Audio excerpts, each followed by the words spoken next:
तुझं काय नाव आहे आणि? साक्षी. नाही ठीक आहे, होत असतात चुका कधी कधी. साक्षी काय आहे तुझं आणि? लग्नाचं वय. तुला लग्नाची फॅशिनेशन काय आहे? तुझं ठरलंय का मला अरेंज मॅरेजच करायचंय? आणि महाराज आय मीन हे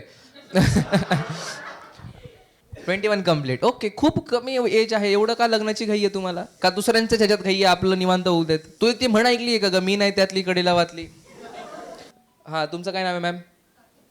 तुम्ही पण साक्षी? ओ हो हो हो. साक्षी, तुझे काय विचार आहेत लग्न वगैरेवर? मागची साक्षी, टाईम आहे. अच्छा, आणि तू डेटा सायन्स करून तुला करिअर करायचं आहे? मग काय काम करायचं आहे? शेण सारवायचं असं काही डेटा सायन्स करून? डेटा ॲनालिस्ट, डेटा असं असं काहीतरी पोस्ट असतं ना तुमच्या? ठीक आहे ना? हां, कारण मी पण BCA वगैरे केलं थोडंफार.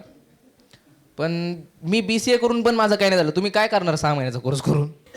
मला असं वाटतं ओपन माईक स्वयंवरवर नाही कन्वर्ट करावं या मुलींनी. तिला लग्नावर एवढा भरलेली मुलगी आतून.